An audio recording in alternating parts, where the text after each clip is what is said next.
नमस्कार, मैं Ravi Shukla KRC times के हिंदी समाचार बुलेटिन में आपका स्वागत है। भारतीय रेल मिशन 100% विद्युतीकरण की ओर अग्रसर है। भारतीय रेल ने कुल ब्रॉडगेज नेटवर्क के 82% का विद्युतीकरण कार्य पूरा किया। अप्रैल से अक्टूबर 2022 के दौरान 2223 रूट किलोमीटर आरकेएम का विद्युतीकरण किया गया। विद्युतीकरण के परिणामस्वरूप ईंधन ऊर्जा का बेहतर उपयोग होगा। भारतीय रेल ने अपने संपूर्ण ब्रॉडगेज नेटवर्क के विद्युतीकरण की महत्वाकांक्षी योजना प्रारंभ की है। इस योजना से न केवल बेहतर ईंधन ऊर्जा का उपयोग होगा, जिससे उत्पादन बढ़ेगा, ईंधन खर्च में कमी आएगी, बल्कि मूल्यवान विदेशी मुद्रा की भी बचत होगी। भारत की मेजबानी में हुई बिम्स्टेक के कृषि मंत्रियों की दूसरी बैठक। कृषि मंत्री श्री तोमर ने की अध्यक्षता। बंगाल की खाड़ी बहुक्षेत्रीय तकनीकी एवं आर्थिक सहयोग उपक्रम बिम्स्टेक की दूसरी कृषि मंत्री स्तरीय बैठक गुरुवार भारत की मेजबानी में केंद्रीय कृषि एवं किसान कल्याण मंत्री नरेंद्र सिंह तोमर की अध्यक्षता में हुई। इसमें भूटान, बांग्लादेश, नेपाल, म्यांमार, श्रीलंका और थाईलैंड के कृषि मंत्रियों ने भाग लिया। अनुकूल कृषि, खाद्य प्रणाली और पोषण के लिए मिलेट को बढ़ावा देने की भारत की पहल में भागीदारी की अपील किया गया।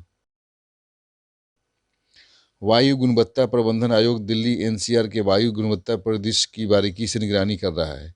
केंद्रीय प्रदूषण नियंत्रण बोर्ड सीपीसीबी के 4 PM AQI बुलेटिन के अनुसार दिल्ली का वायु गुणवत्ता सूचकांक AQI 9/11/2022 को 260 पर देखा गया। सुबह से 10/11/2022 AQI लगातार बढ़ रहा है और सीपीसीबी के 4 बजे बुलेटिन के अनुसार 295 था।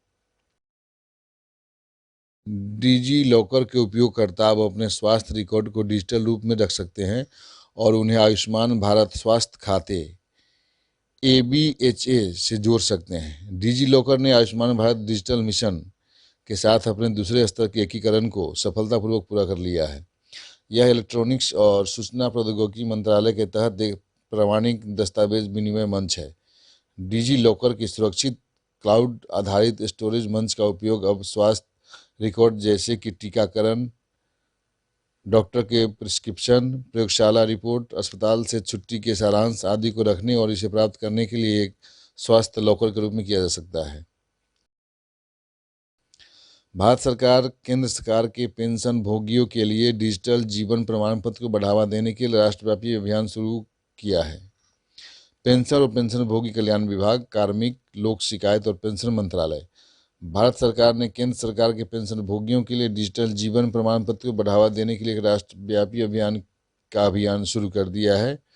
नवंबर 2021 में राज्य मंत्री पीपी डॉक्टर जितेंद्र सिंह ने किसी भी एंड्रॉयड मोबाइल फ़ोन के माध्यम से जीवन प्रमाण पत्र जमा करने के लिए फेस ऑथेंटिकेशन तकनीकी का शुभारंभ किया था। अब विभाग डिजिटल मोड के माध्यम से जीवन प्रमाण पत्र को बढ़ावा देने के लिए फेस और ऑथेंटिकेशन तकनीक को लोकप्रिय बनाने के लिए विशेष राष्ट्रव्यापी अभियान शुरू कर रहा है। पूर्वोत्तर भारत में कैंसर पर जारी रिपोर्ट। उत्तर पूर्व भारत में कैंसर जोखिम कारकों और स्वास्थ्य प्रणाली प्रक्रिया की निगरानी सर्वेक्षण पर एक रिपोर्ट आई है। भारतीय चिकित्सा अनुसंधान परिषद के राष्ट्रीय रोग सूचना विज्ञान और अनुसंधान केंद्र NCDIR द्वारा असम में डॉक्टर B बरुआ कैंसर संस्थान में जारी किया गया था। 9 नवंबर 2022 को रिपोर्ट असम सरकार के स्वास्थ्य सेवाओं के निदेशक डॉक्टर नील माधव दास द्वारा जारी की गई थी। NCDIR के निदेशक डॉक्टर प्रशांत माथुर वेबिनार के माध्यम से रिपोर्ट जारी करने के समारोह में शामिल हुए। डॉक्टर कंदरप्पा कुमार दास, संयुक्त निदेशक स्वास्थ्य सेवाएं कामरूप मेट्रो, विशेष अतिथि के रूप में रिपोर्ट विमोचन समारोह में शामिल हुए।